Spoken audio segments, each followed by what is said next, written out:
Puji Tuhan, selamat sore, selamat berjumpa kembali.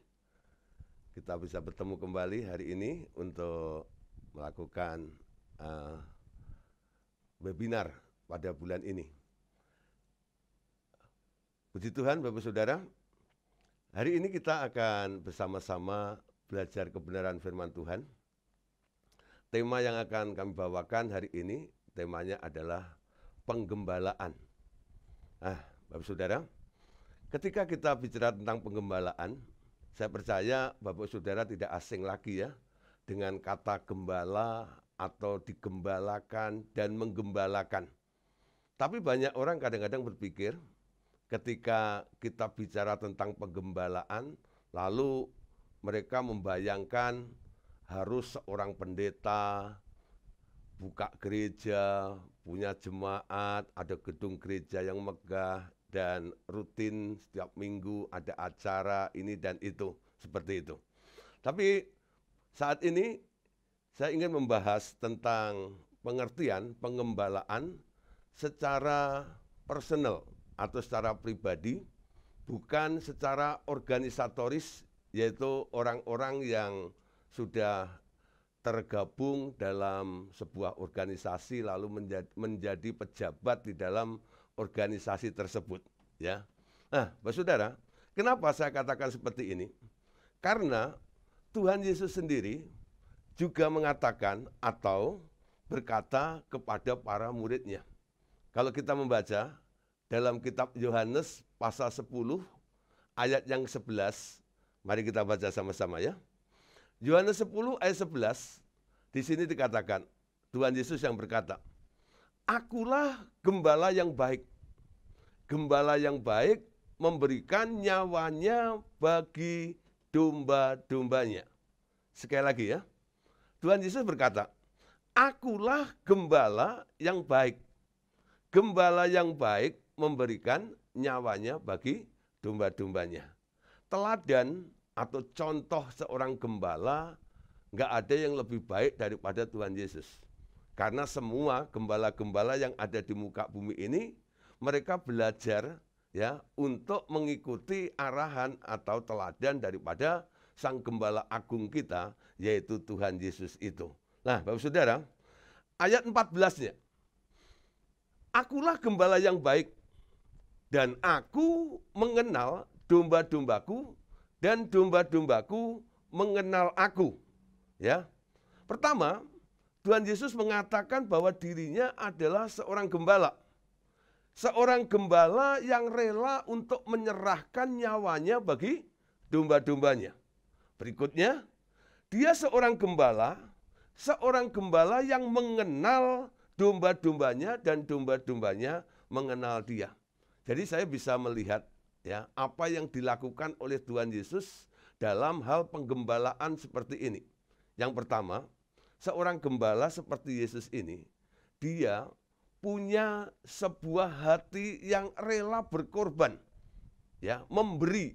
Bahkan bukan hanya memberi materi, memberi waktu, bahkan nyawanya pun diberikan untuk domba-dombanya itu.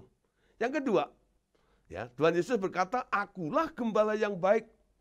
Aku mengenal dombaku dan dombaku mengenal aku. Ada hubungan sampai akhirnya antara gembala dan domba itu sekarang saling mengenal satu dengan yang lainnya. Nanti akan saya jelaskan bagaimana hubungan antara gembala dan domba-domba tersebut. Bapak Saudara, kalau kita lihat ya sekarang dulu, pengertian dulu secara harafiah, arti dari gembala, kalau secara umum ya, kalau orang dibilang gembala, itu disebut sebagai penjaga atau pemberi makanan. Itu dalam bahasa Ibraninya dipakai kata ra'ah, ya, yaitu gembala, penjaga, memberi makanan. Jadi kalau kita lihat seorang gembala, jadi mereka punya tugas untuk apa? Menjaga kawanan domba itu dan memberi makanan kepada domba-dombanya. Itu yang disebut ra'ah. Secara umum pengertian dari kata gembala tersebut. Namun, kalau Bapak Ibu Saudara menyelidiki di dalam Alkitab, ternyata dalam Alkitab pengertiannya agak sedikit berbeda. Ya. Namun dalam pengertian Alkitab memiliki makna penggembalaan itu adalah pembimbingan atau pendampingan, ya. Jadi seorang gembala dia membimbing, dia mendampingi, ya.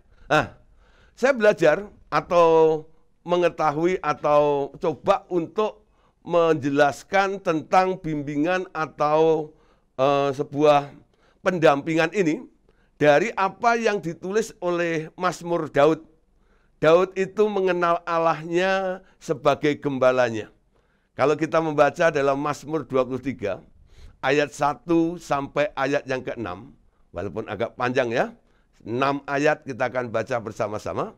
Di sini Daud berkata, Tuhan adalah gembalaku, takkan kekurangan aku. Jadi ini cara pandang ya, bagaimana Daud itu mengenal, memandang Tuhan Allahnya itu seperti seorang gembala. Tuhan adalah gembalaku, takkan kekurangan aku. Ayat 2, Ia membaringkan aku di padang rumput yang hijau, Ia membimbing aku ke air yang tenang. Nah, di sini ada kata membimbing ya. Ia membimbing aku ke air yang tenang. Ia menyegarkan jiwaku, ia menuntun aku di jalan yang benar oleh karena namanya. Sekalipun aku berjalan dalam lembah kekelaman, aku tidak takut bahaya, sebab engkau besertaku, gadamu dan tongkatmu itulah yang menghibur aku. Engkau menyediakan hidangan bagiku di hadapan lawanku. Engkau mengurapi kepalaku dengan minyak, pialaku penuh melimpah. Kebajikan dan kemurahan belaka akan mengikuti aku seumur hidupku, dan aku akan diam dalam rumah Tuhan sepanjang masa. Bapak Saudara, kita perhatikan di sini ya. Daud itu mengenal Allahnya. Dia sebagai gembala, ketika dia menjadikan Allahnya sebagai gembalanya, dia menyaksikan, dia mengakui bahwa ketika digembalakan oleh Tuhan itu, dia tak pernah mengalami namanya kekurangan. Sehingga dia berkata, tak akan kekurangan aku. Dan dia melihat apa yang dikerjakan oleh si gembala itu. Ia membaringkan aku di padang rumput yang hijau, ia membimbing aku ke air yang tenang. Nah, saudara, sekarang kita lihat ya, bagaimana gembala itu membawa dombanya ke sebuah tempat yaitu namanya rumput hijau. Membimbing ke air yang tenang. Apa itu rumput hijau dan apa itu air yang tenang? Bapak Saudara ya, ketika seseorang mulai menggembalakan, contoh ya, ada seorang gembala, saya punya teman seorang gembala. Saya bukan seorang gembala. Kenapa? Dulu saya pernah menggembalakan, ya. Nanti saya ceritakan di bagian akhirnya tentang pengalaman saya tersebut, ya. Tapi saya mau membagikan sedikit, ya. Banyak orang kadang-kadang dalam penggembalaan ini, kemana dia membawa domba-domba yang dipercayakan oleh Allah untuk digembalakan oleh sang gembala itu. Harusnya gembala itu membawa mereka kepada rumput yang hijau dan membimbing ke air yang tenang. Apa itu rumput yang hijau dan air yang tenang? Ya, rumput hijau itu adalah sesuatu yang selalu baru, fresh ya, yang harus diberikan kepada domba-dombanya itu. Ya, air yang tenang itu adalah merupakan satu tempat yang membuat ada kedamaian di situ. Ya, ada ketenangan di tempat itu. Ya, setiap gembala harusnya mengikuti pola yang dilakukan oleh Tuhan ini. Membimbing, ada bimbingan, ya, membimbing. Nah, Bapak Saudara, tadi sudah saya katakan, saya tidak akan bicara tentang gembala secara organisatoris, ya. Kita percaya Tuhan punya rencana kepada setiap kehidupan kita. Apa yang dilakukan Tuhan adalah sebuah bentuk teladan yang harus kita ikutin. Apa yang Yesus lakukan, kita juga harus melakukan. Karena Tuhan mengatakan, ya, kamu akan melakukan apa yang pernah aku lakukan, bahkan lebih besar daripada apa yang pernah aku kerjakan. Termasuk tentang penggembalaan ini, saudara. Ya, kalau Tuhan menggembalakan domba-dombanya, orang-orang yang pernah digembalakan oleh Allah ini, nanti dia juga harus bisa menggembalakan orang-orang lain juga yang Tuhan juga percayakan kepada mereka. Nah, saudara, untuk menjadi seorang gembala atau menggembalakan domba-dombanya Allah ini, kita tidak bisa mengangkat diri kita sendiri. Kenapa? Karena kapan saatnya, di mana tempatnya, dan siapa yang akan kita gembalakan, itu semuanya nanti akan ditetapkan oleh Allah sendiri di dalam kehidupan kita. Menurut waktunya dia, ya, menurut caranya dia, sehingga kita melihat pekerjaannya itulah yang kita kerjakan di dalam kehidupan kita. Kenapa saya bisa katakan bahwa melakukan tugas penggembalaan ini adalah sesuatu yang ditetapkan oleh Allah di dalam kehidupan kita. Ada ayatnya. Dalam Kisah Para Rasul, pasal 20, ayat 28. Yuk kita baca ya. Kisah Para Rasul, pasal 20, ayat 28. Karena itu, jagalah dirimu, dan jagalah seluruh kawanan, karena kamulah yang ditetapkan Roh Kudus menjadi penilai untuk menggembalakan jemaat Allah yang diperolehnya dengan darah anaknya sendiri. Di sini ada kalimat mengatakan ditetapkan oleh Roh Kudus menjadi penilai untuk menggembalakan jemaat Allah. Amin. Jadi siapa yang kita gembalakan? Yang kita gembalakan adalah miliknya Allah. Kalau kita boleh dipercaya untuk menggembalakan, itu anugerah. Tuhan memilih kita, ya. Nah, saudara, di sini bisa kita simpulkan. Ternyata tidak semua orang yang melayani Tuhan itu punya hati seorang gembala. Sekali lagi ya. Tidak semua orang yang melayani Tuhan ternyata punya hati seorang gembala. Enggak semua orang. Ya, makanya Tuhan itu kadang-kadang memilih orang yang tepat supaya dia ditunjuk untuk menggembalakan domba-domba atau umat miliknya Allah itu sendiri. Jadi dalam penggembalaan ini Tuhan akan memilih siapa yang akan dipilih untuk boleh menggembalakan jemaat atau umat Tuhan itu sendiri yang telah ditebus oleh darahnya sendiri, Tuhan Yesus itu. Nah, saudara, saya perhatikan di dalam Alkitab. Tadi saya sempat bicara dengan tim multimedia, ya, dekat dalam persiapan tadi. Saya coba bicara gini, saya tanyakan kepada beberapa orang, mengapa dari 12 murid itu, kok Petrus yang ditunjuk oleh Allah, oleh Tuhan Yesus, untuk menggembalakan? Kenapa bukan Andreas? Kenapa bukan Filipus? Kenapa bukan Nathanael? Kenapa bukan Yohanes? Kenapa Petrus? Ya, nah ini pertanyaan ya. Mengapa harus Petrus? Nah, saudara perhatikan. Kenapa Petrus dipilih? Kenapa Petrus akhirnya menjadi seorang gembala yang menggembalakan umat Tuhan itu? Ternyata Tuhan itu intervensi di dalam kehidupan Petrus, ya. Tuhan intervensi di dalam kehidupan Petrus. Perhatikan ya. Tuhan Yesus pernah melakukan sebuah pendekatan penggembalaan yang sangat jitu ketika berhadapan dengan sosok seorang pengkhianat atau yang pernah menyangkal Yesus, yakni Petrus itu. Jadi ketika Tuhan Yesus sudah bangkit, dicari beberapa muridnya. ada urusan masing-masing ya. Dengan Thomas urusannya beda. Nih tanganku, masukkan ujung jarimu supaya kamu percaya. Tapi ketika mengejar Petrus, apa yang dikerjakan oleh Tuhan Yesus kepada Petrus? Ya, di sini kita perhatiin di pantai Galilea itu, Danau Galilea itu, Tuhan Yesus menginner healing Petrus, bukan?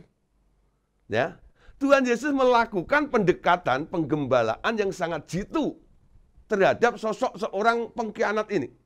Kenapa? Kala itu, ya, Petrus itu kondisinya sedang galau.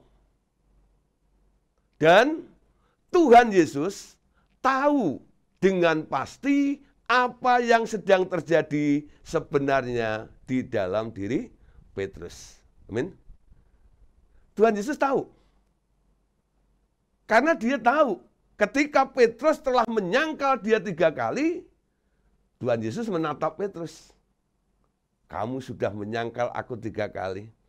Dan habis itu Petrus merasa bersalah dalam dirinya ini. Gak layak lagi, dia merasa gak layak lagi untuk menjadi murid Tuhan, untuk melayani Tuhan. Makanya dia kembali pada profesi lamanya. Mencari ikan lagi ya. Tuhan Yesus datang. Hei anak-anak, adakah lauk pauk? Ya. Baru mereka tahu itu guru. Ketemulah di situ Tuhan Yesus dengan Petrus. Dan Tuhan Yesus yang tahu apa yang sedang terjadi di dalam Petrus itu. Dalam Petrus itu sedang ada beban dan pergumulan hidup yang sangat luar biasa. Di dalam diri Petrus itu sekarang ya ada tekanan, ada perasaan ketakutan, bahkan mungkin pengharapan yang dimiliki oleh Petrus masa depannya boleh dikatakan suram. Tapi Tuhan itu, Tuhan Yesus yang berjumpa dengan Petrus kala itu, dia mengenal baik semua apa yang terjadi di dalam Petrus. Apa yang dilakukan oleh Tuhan Yesus kepada Petrus? Tuhan Yesus menyapa Petrus dengan bahasa penggembalaan yang sangat halus. Ini sebenarnya bahasa yang dibutuhkan oleh setiap insan, yaitu bahasa yang menyentuh hakikat diri dalam relasi antara sesama manusia, yaitu Yesus mengatakan, Simon, anak Yohanes, apakah engkau lebih mengasihi aku lebih dari mereka ini? Kenapa Yesus bertanya, Simon, anak Yohanes, apakah engkau mengasihi aku lebih dari mereka ini? Pertanyaan yang disampaikan oleh Tuhan Yesus ini sebenarnya sangat dalam dan itu seperti anak panah yang menembus hatinya Petrus. Karena Petrus sedang galau. Mungkin Petrus merasa dia pengen menjadi murid Yesus. Dia pengen melayani. Tapi kesalahan di masa lampau itu telah merobek jiwanya. Telah melukai. Dan sekarang ketika Petrus ada di hadapan gurunya ini, di hadapan Tuhan Yesus itu ibaratnya seorang murid yang telah cacat di hadapan gurunya. Betul enggak? Apa yang bisa dibanggakan? Awalnya Petrus itu orang yang sangat arogan sekali ya. Antusias luar biasa. Apa-apa kalau boleh dia yang maju. Yang lain takut, gua enggak sendiri. Wow, jiwa patriotisme luar biasa. Engkau enggak boleh mati, gua akan bela engkau. Wah, itu kalimat-kalimat statement yang sering dilakukan, yang sering dikatakan oleh Petrus sebelum dia menyangkal Yesus. Tapi faktanya, ketika dia harus menyangkal Yesus 3 kali, sekarang berhadapan dengan guru yang disangkal itu. Dan si guru ini bertanya, Simon, anak Yohanes, apakah engkau mengasihi aku lebih dari yang lainnya? Yesus bukan menghina Petrus, tidak. Mungkin bagi orang lain, kalau mungkin itu pernyataan dinyatakan atau dikatakan oleh manusia biasa, mungkin bentuknya sindiran, betul? Sudah tahu saya salah, ya, sudah tahu saya salah, sudah tahu saya menyangkal, ya. Tapi, ya, Yesus berkata, Simon, anak Yohanes, apakah engkau mengasihi aku lebih daripada mereka ini? Kalimat yang dikatakan oleh Tuhan Yesus ini, pengertiannya beda. Kalau dikatakan oleh orang lain, Tuhan Yesus tidak sedang meledek Petrus, tidak. Ya, dalam pengertian, lu kan sudah menyangkal aku. Ya, mana buktinya yang dulu? Ya, enggak begitu. Yesus katakan ini kepada Petrus, keluar dari dasar hatinya. Tujuannya apa? Supaya Petrus kembali boleh mengasihi Tuhannya. Aku mau kamu mengasihi aku lebih dari mereka ini. Makanya ditanya, apakah engkau mengasihi aku lebih dari mereka ini? Kadang-kadang saudara ya, kita melihat ada modal dari seseorang ya. Petrus itu kan beda dengan murid-murid yang lainnya ya. Murid-murid lainnya itu termasuk orang yang pasif semuanya gitu ya. Tapi untuk Petrus ini ada idenya, ada gagasannya, ada keinginannya. Potensinya ada. Tapi karena dia pakai dengan kekuatan diri sendiri, akhirnya dia gagal. Tak mampu untuk merealisasikan apa yang dia ingin lakukan, semuanya itu untuk Tuhannya. Oleh sebab itu, Tuhan membawa Petrus pada sebuah pengalaman, namanya brokenness. Harus gagal. Kamu pengen, tapi nggak bisa dengan kekuatanmu itu. Sekarang, jangan ulangi lagi. Dalam kita melakukan sesuatu, termasuk melayani Tuhan sekalipun, jangan pernah melakukan pelayanan itu dengan dasar aku bisa, aku mampu. Ya, ini semua anugerah Tuhan. Tuhan yang memilih, Tuhan yang mempercayakan, Tuhan yang memberikan kekuatan. Itu yang membuat akhirnya, kalau nanti kita lihat, Petrus akhirnya menjadi orang yang berhasil dalam pelayanannya. Pertanyaan Tuhan Yesus ini bukan saja menyentak seluruh sanubari Petrus, tapi juga mendongkrak eksistensi, relasi antara dirinya dengan Tuhan. Ya, apa yang telah diperbuat oleh Petrus dan apa yang telah dilakukan oleh Tuhan Yesus, semuanya terjawab melalui penggembalaannya dengan ungkapan dan tekad. Ini jawaban Petrus ya. Benar Tuhan, Engkau tahu bahwa aku mengasihi Engkau. Amin. Dari jawaban itu, Tuhan Yesus memberikan wujud konkret bagaimana Petrus mengasihinya, yakni gembalakanlah domba-dombaku. Itulah awalnya kenapa akhirnya Petrus harus dipilih, yang dipilih untuk menggembalakan domba-domba milik Allah tersebut. Ya. Jadi menggembalakan itu dasarnya Roh Kudus yang memilih. Bagaimana Anda bisa dipilih? Harus mengalami intervensi Allah di dalam kehidupan kita. Bukan karena bakat kita, bukan karena kemampuan kita.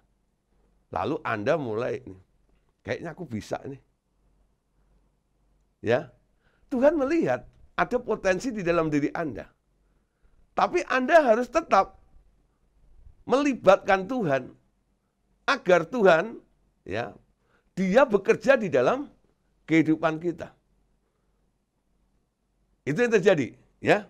Nah, Saudara, ketika Petrus sudah dipilih dan boleh menggembalakan kawanan dombanya Allah, dipilih oleh Allah untuk menjadi gembala tersebut, akhirnya Petrus bisa berkata kepada domba-domba yang pernah didewasakan itu, dalam 1 Petrus pasal 5 ayat yang kedua, kalau kita baca, gembalakanlah kawanan domba Allah yang ada padamu, jangan dengan paksa, tetapi dengan sukarela, sesuai dengan kehendak Allah, dan jangan karena mau mencari keuntungan, tetapi dengan pengabdian. Amin.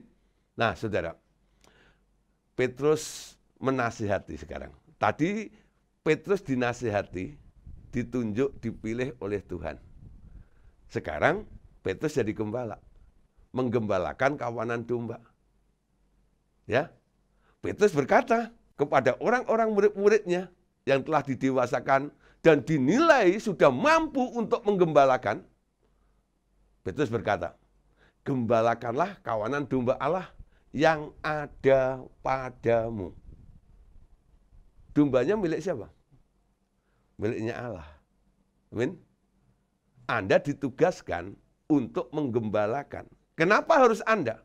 Karena domba itu ada padamu, dipercayakan oleh Allah. Anda dipilih, Anda dipercayakan untuk menggembalakan kawanan domba Allah. Bagaimana caranya? Petrus menasihatkan juga. Kalau engkau menggembalakan domba hanya Allah itu, jangan dengan paksa. Ya. Jangan dengan paksa. Nah, dengan sukarela sesuai dengan kehendak Allah. Ya, jangan dengan paksa, harus dengan sukarela sesuai dengan kehendak Allah. Apa ada contoh orang menggembalakan dengan paksa? Ada juga sih. Mungkin yang Anda yang dipaksa bukan dombanya. Mungkin kondisi Anda juga. Saya ingat ya, dulu ketika saya lulus sekolah Alkitab, saya berpikir, karena saya tidak kerja sekuler, saya berpikir harus jadi seorang gembala. Lalu saya mencoba membuka jemaat. Waktu itu masih di daerah Solo, ya. Nah, saya buka jemaat. Kalau saya berpikir kalau saya punya jemaat, saya jadi gembalanya. Ya, saya jadi gembalanya. Tapi sebenarnya saya jadi gembala itu agak terpaksa. Ya, memaksakan diri juga sih sebenarnya. Karena kondisi.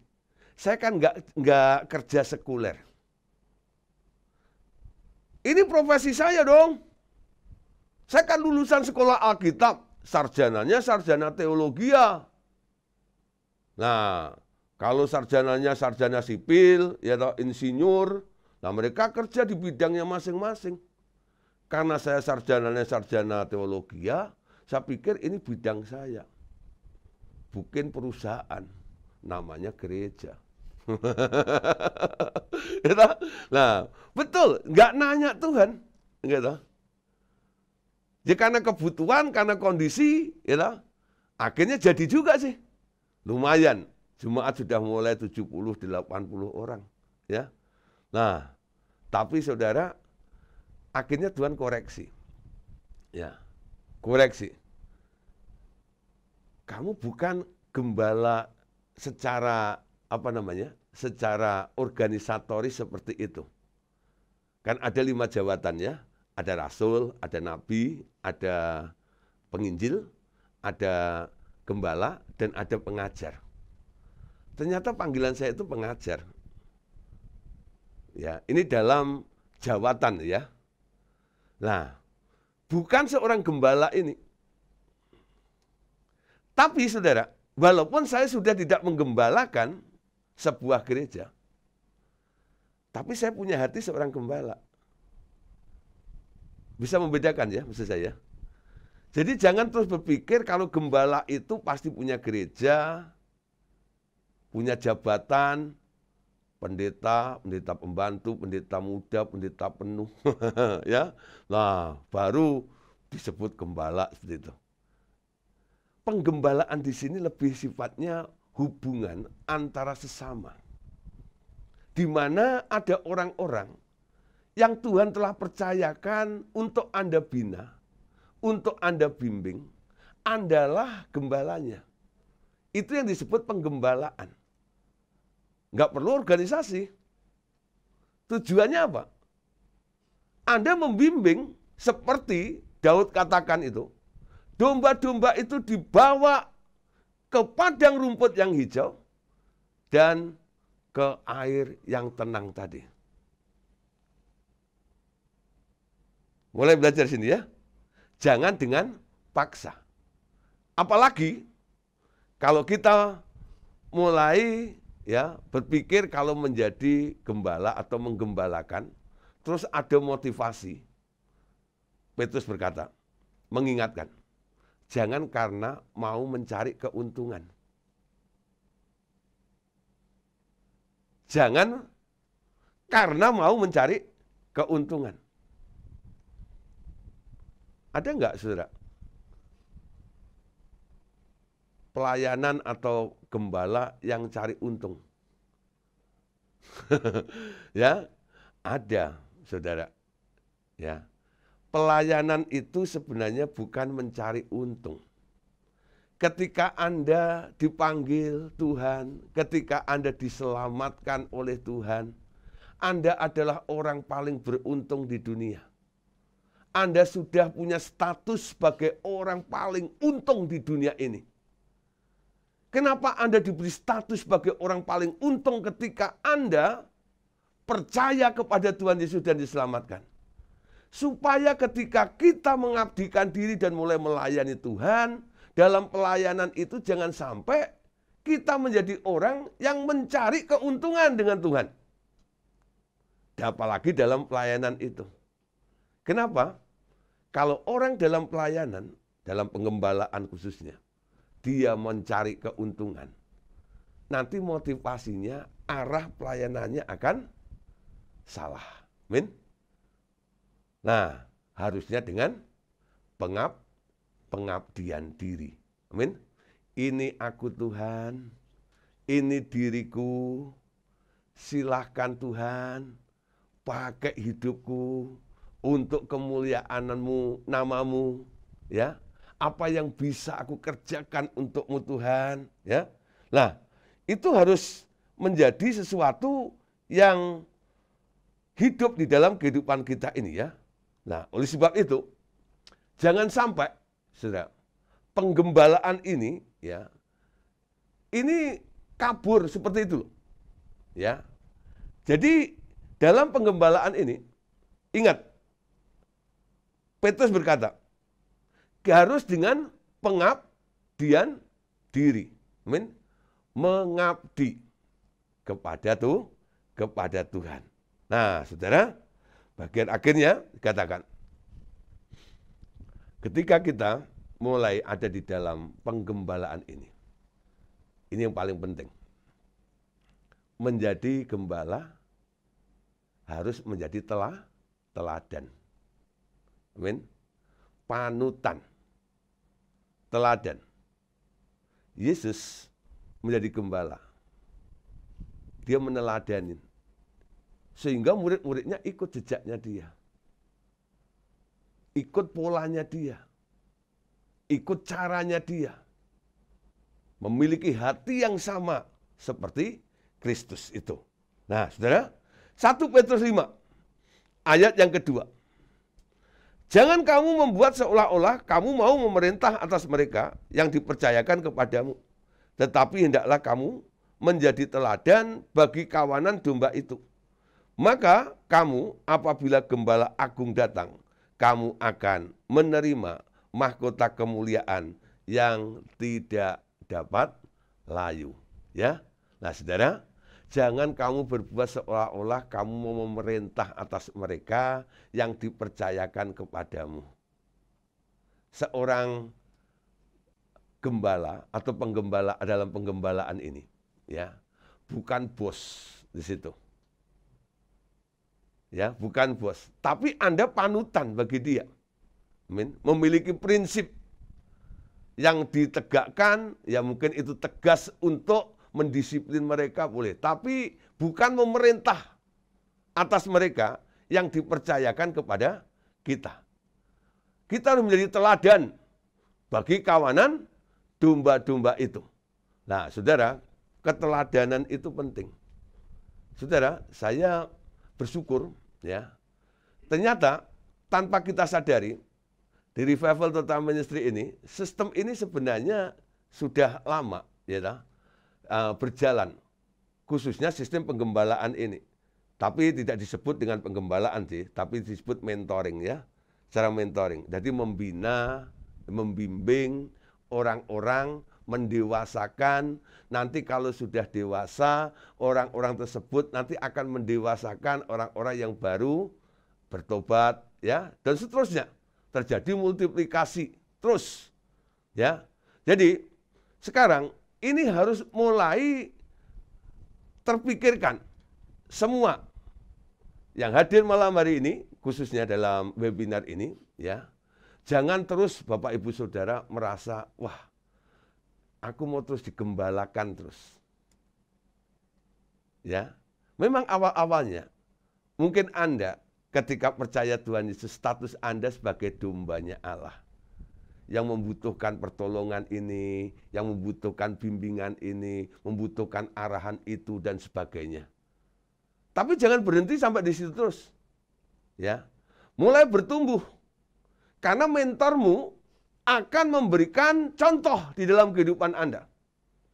Ya, bukan sekedar teori. Tapi sesuatu yang terjadi yang pernah dia hidupi di dalam dirinya. Ada beberapa orang, ya, saya gembalakan nih ceritanya, saya mentorin, ya. Lalu mulai saya latih. Apa yang Tuhan kerjakan di dalam kehidupan saya coba transfer atau ajarkan kepada orang yang saya gembalakan tersebut. Tujuannya cuma satu. Saya mau dia bertumbuh. Saya mau dia mengalami Tuhan. Seperti saya mengalami Tuhan. Dia harus mengalami Tuhan juga di dalam kehidupannya. Ya. Jadi tugas daripada pembimbing, tugas dalam penggembalaan ini adalah membimbing semua orang-orang yang kita gembalakan ini untuk ketemu dengan Tuhan, untuk mengalami Tuhan dalam hidupnya. Ya. Sampai ketemu dengan Tuhan.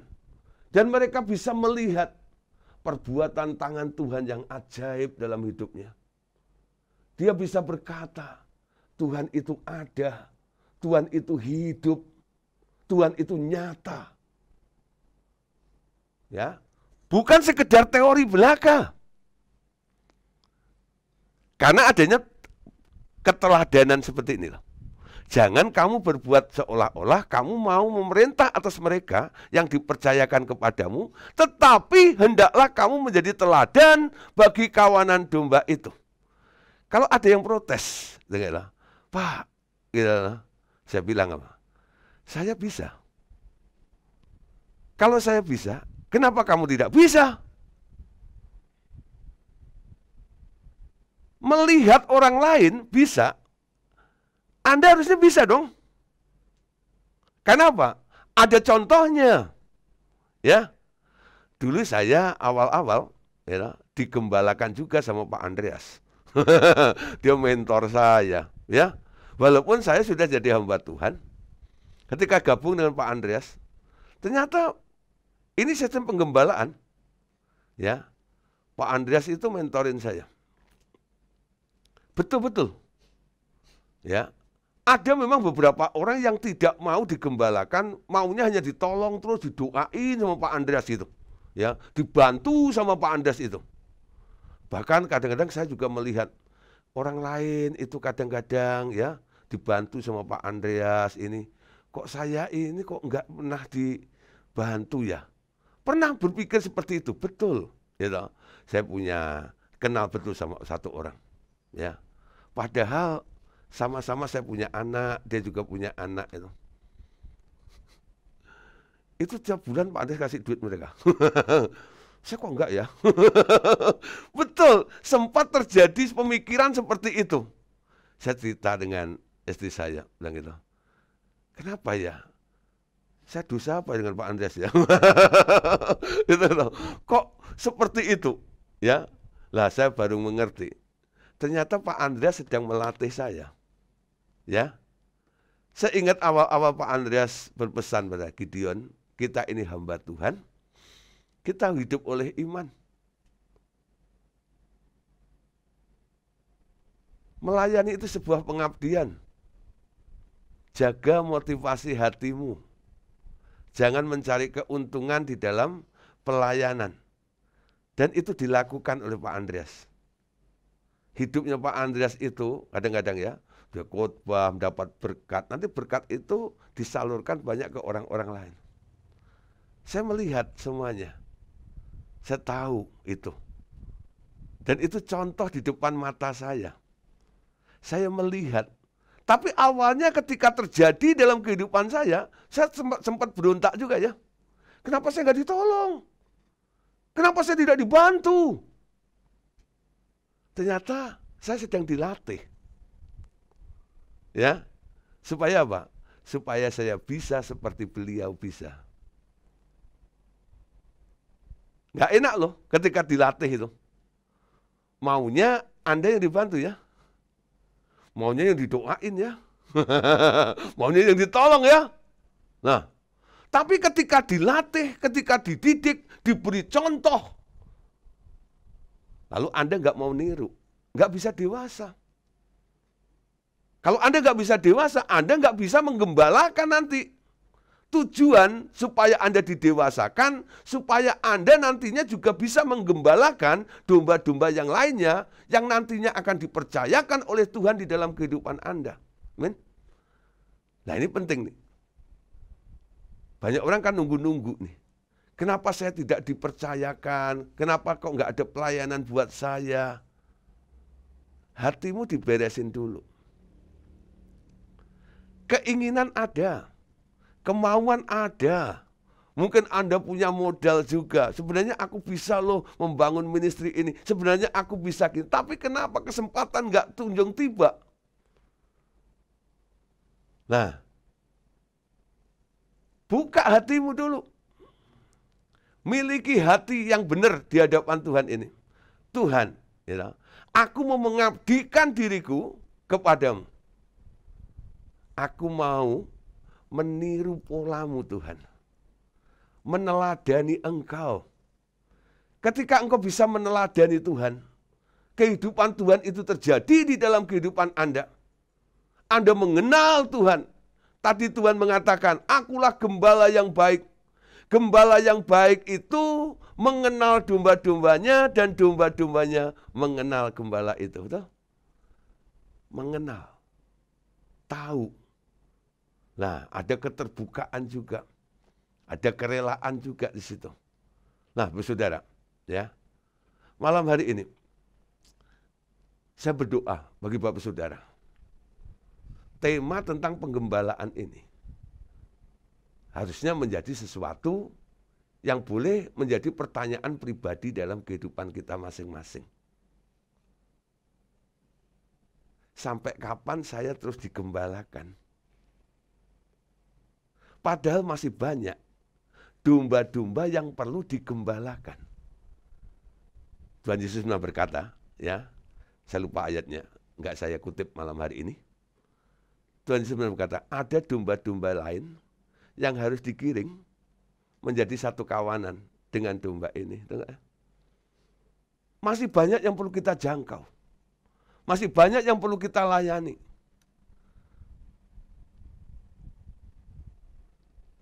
Kalau mengandalkan satu orang tok, hanya beberapa orang tok, banyak domba-domba yang akan terlantar.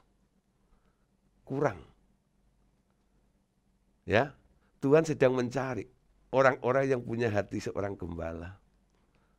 Ketika Anda didapati, Anda akan dipilih seperti Petrus dipilih. Lepas dari masa lalu Anda. Petrus itu punya masa lalu yang buruk di hadapan gurunya. Ya, sudah cacat di hadapan gurunya. Tapi Tuhan melihat, ini bisa. Makanya dia datang. Beresin Petrus. Sampai akhirnya Petrus bangkit. Dan Petrus boleh melayani tanpa luka batin. Disembuhkan oleh Tuhan. Dia nggak ingat lagi tentang masa lalunya. Tentang kapan dia pernah menyangkal gurunya itu. Kenapa? Gurunya berkata, aku lupakan semua masa lalumu. Aku terima kamu apa adanya. Sekarang jadilah gembala atas domba-domba yang aku percayakan itu. Nah, apakah Bapak Ibu Saudara mau? Keputusan ada di Bapak Ibu Saudara, amin. Ya, jadi belajar dari sebuah pengalaman sampai kepada satu titik, kenapa Petruslah yang dipilih oleh Allah, oleh Tuhan untuk menggembalakan. Kenapa bukan orang yang lain? Tuhan mengenal Petrus. Walaupun masa lalunya tidak mendukung. Tapi Tuhan bisa mengubah semua keadaan Anda seperti itu. Dan akhirnya Anda juga bisa menjadi berkat bagi orang lain juga. Amin. Oke. Puji Tuhan untuk firman Tuhan malam hari ini. Kita bersyukur. Biarlah firman ini boleh menegur atau menggugah setiap hati Bapak Ibu Saudara. Supaya kita semuanya punya hati seorang gembala dan mau menggembalakan domba-domba Allah yang masih ada di sekitar kita, yang butuh digembalakan. Amin. Tuhan Yesus memberkati kita semuanya.